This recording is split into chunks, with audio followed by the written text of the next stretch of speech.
Amigos, a esta hora de la mañana nos acompañan nuestros invitados. Saludamos a Fabián Bayas, internacionalista, y también nos acompaña el sociólogo y antropólogo Pablo Paz. Bienvenidos.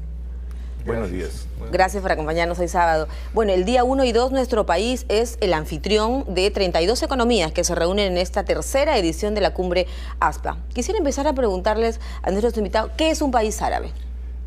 Bueno, un país árabe es un país en el que se habla el árabe, ¿no? En el que la lengua oficial es el árabe estándar.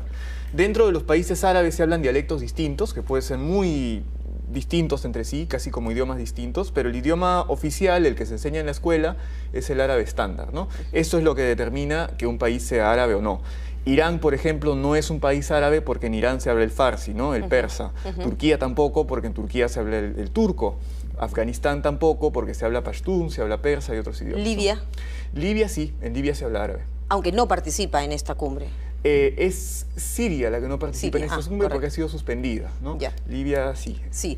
Ahora, Fabián, vamos al tema económico, concretamente, porque probablemente poco o nada casi sabemos los peruanos, uno del tema árabe y otro del encuentro económico o lo que puede propiciar esta cita internacional en nuestro país. Bueno, ¿qué esperamos? Es una excelente oportunidad que tiene el Perú para poder expresar lo que es.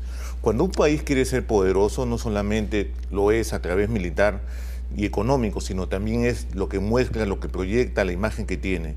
Y esta es una oportunidad para que un gran sector de inversionistas, sobre todo de algunos países específicos de la zona, de la región arábiga, puedan ver lo que el Perú puede ofrecer como oportunidades de inversión. Es por eso que este foro económico, que es donde se va a intercambiar experiencias en lo que es el comercio, la inversión, en un contexto mundial muy particular en el cual hay un retroceso de la economía en grandes partes del mundo, yo creo que es muy importante mostrar lo que podemos ofrecer. Perfecto. Ahora, volvamos al tema sociológico, un poco antropológico, contarnos un poco y quizás hacer un poco de pedagogía en esta mesa. Pablo, hablábamos de la diferencia entre el mundo árabe y, por supuesto, la diferencia entre el mundo musulmán. 1.200 millones más o menos en el mundo de musulmanes. Entiendo que Indonesia, por ejemplo, es uno de los países, o quizá el primero en el ranking de personas musulmanas que lo habitan. Sin embargo, hablamos de este terreno y nos viene a la mente un mundo convulsionado. ¿Por qué, sin embargo, tener expectativa en encuentros como este? Bueno, la cifra que acabas de dar es correcta, ¿no? Son 1.200 millones de musulmanes en el mundo y en realidad solo el 18% de musulmanes en el mundo es árabe, ¿no? Este es un dato interesante. Solo el 18%. Solo el 18% es árabe. Hay un estereotipo que se está desarrollando mucho, que es el estereotipo del salafista, ¿no? Del militante fanático, barbudo, etcétera. Pero quiero resaltar que incluso en las recientes protestas que ha habido a raíz de la película de Mahoma, se trataba de una minoría de personas. Si bien la opinión pública en general estaba en desacuerdo con esta película, se sentía ofendida, hay un paso muy grande entre este sentimiento de ofensa y el ataque y el recurso a la violencia, ¿no? Habría que establecer una diferencia entre lo que es el islamismo y el islam, como me señalabas anteriormente, pero esta respuesta te la dejo para luego, para hacer muy democrático este diálogo. Fabián, estamos hablando de la inversión árabe, que no tengo en ese momento la cifra, pero entiendo que es bastante auspiciosa, y de qué manera podría inyectarse este mecanismo, esta forma positiva, y en qué sectores de nuestra economía, por ejemplo. Bueno, se conoce que justamente una de las características de este sector árabe, algunos países con un poder adquisitivo muy superior a Estados Unidos, ¿no? Ellos necesitan, por ejemplo, lo que es alimentos. Importan casi más del 95% de los productos que lo que comen, ellos se alimentan. Es por ello que hay una excelente oportunidad en lo que es el sector agroindustrial, agroexportador, ¿no? Todo lo que es lo que podríamos, digamos, dar a conocer dentro de los alimentos que podemos exportar, sería uno de los sectores que podrían beneficiarse. Ahora, el café, por ejemplo, tiene un sitial muy especial en esta cumbre, ¿no? Así que no es. solo forma parte de la anécdota, creo yo. Ahora, hay otros sectores también en la economía que ya donde existe capitales de la región, ¿no? Es conocido el puerto sur, capitales de Dubái, en el caso del Callao, de uno de los puertos. En el caso de Camisea también existen inversiones de Argelia. Un posible TLC, Fabián. Yo creo que es un fin que todavía está muy lejano. Se va a ir en esta reunión poco a poco. Va a haber un acuerdo de asociación económica donde se van a ir facilidades apuntando a un TLC. Pero actualmente la economía de estos países tiene una particularidad. Tienen economías muy abiertas, ¿no?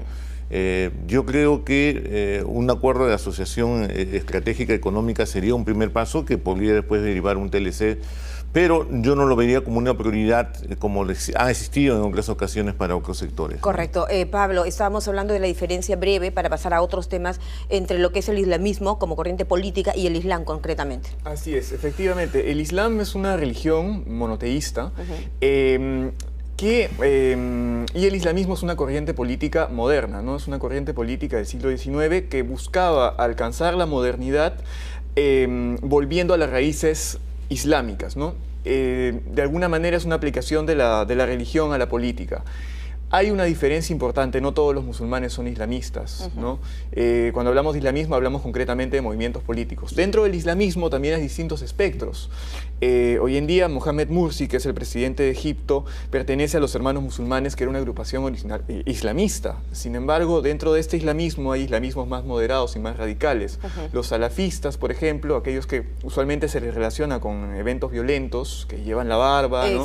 Son un espectro bastante radical. Ahora, ustedes me hablaban de algo que también forma parte de esa cumbre seguramente, y es romper un poco estereotipos o conceptos predeterminados, porque como les decía, hablamos del Medio Oriente y nos referimos a un lugar que muchas veces te asusta. Veamos lo último que acaba de pasar con el tema del video. Pero esto también marca un paso adelante en esta cumbre, romper estos estereotipos. Bueno, yo creo que aquí, como existe en muchos países del tercer mundo, estamos muy influenciados por las industrias culturales de los países más desarrollados, donde nos colocan un estereotipo de las diferentes culturas. Esta es una excelente oportunidad para ver la diversidad que tienen los árabes en general, la cultura árabe en general, y romper esos estereotipos que tenemos, ¿no? Se asocia mucho con la violencia en forma muy injusta, sabiendo que el Islam es un libro semejante a la Biblia, un libro de la paz, ¿no? De la hermandad, del amor, ¿no? Sin embargo, siempre va a haber un grupo radical que va a tener una lectura propia y luego va a tratar de aplicarlo, y los medios de comunicación toman este tipo de imagen de lo que es un árbol. Claro, un estereotipo que quizá debemos de dejar de lado. Entonces, solamente eso se logra justamente tratando de interactuar. ¿Qué productos podemos decir actualmente? Pablo, entiendo que también puedes tú conversarme sobre el tema de exportación y que el Perú ya exporta a esta parte del planeta. Bueno, hay exportación de productos pesqueros, hay exportación de minerales, si no me equivoco, hay exportación de productos relacionados con el vidrio. Estuve viendo algunos informes sobre esto. El Banco Mundial publica un informe interesante, ¿no? Que se llama Hacer negocios en el mundo árabe. Además, bueno, importamos derivados de hidrocarburos, ¿no?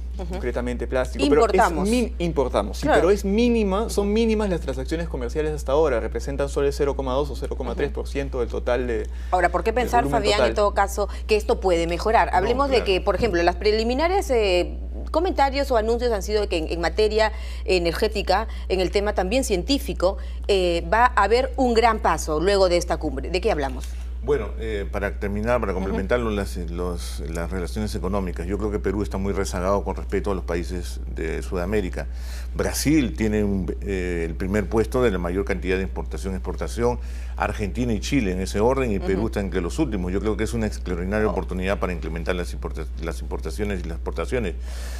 No representan más del 5% de las exportaciones que hace el Perú. ¿Menos de? Menos del 5%. Entonces, creo que es la oportunidad para crecer.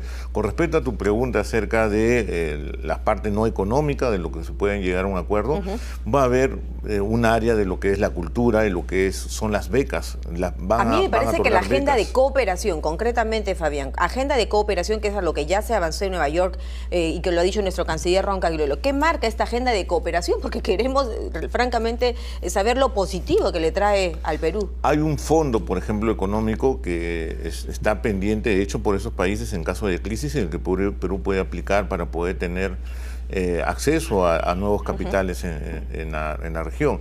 Y además va a acelerarse algunos proyectos que ya han existido, por ejemplo, la existencia de una gran biblioteca árabe hispano-latinoamericana, que lo han hecho con mucho cariño y amor para poder dar a conocer que en realidad lo que vivimos en América Latina, lo que hablamos, tiene gran contenido árabe, aunque no lo reconocemos. Incluso lo que comemos. Así es, o sea, palabras como naranja, palabras como fundo, tienen origen árabe.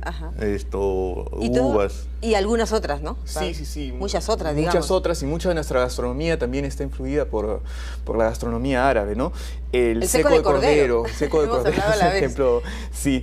Quería señalar otra cosa. Es que tras la celebración de la primera cumbre, que fue en el 2005, el volumen de importaciones y exportaciones entre los países sudamericanos y el mundo árabe aumentó en un 170%, ¿no? ¿En un 170%. Quienes se vieron más beneficiados en ese caso fueron Argentina, Brasil y Chile.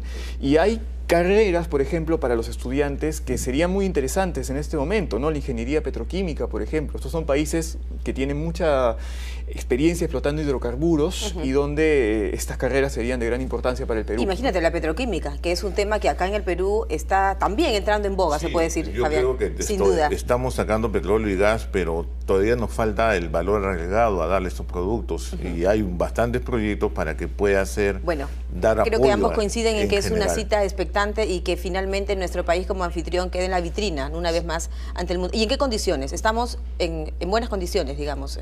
Yo creo que sí. Yo creo que son las mejores que puede ofrecer un país en estas circunstancias, ¿no? Estabilidad. Estabilidad política, jurídica y el índice de crecimiento económico, si no la más alta de Sudamérica. Bueno, que todo entonces sea un éxito para nuestro país fundamentalmente y para nuestros visitantes, amigos, que el 1 y 2 forman parte de la cumbre de la ASPA en Lima. Gracias a Pablo Paz, sociólogo, antropólogo, y como siempre nuestro amigo Fabián Vaya, internacionalista, que estuvo esta mañana en TV Perú. Gracias a ustedes. Muchísimas gracias, amigos. Una pausa es lo que toca en este momento y usted no se vaya. Cuando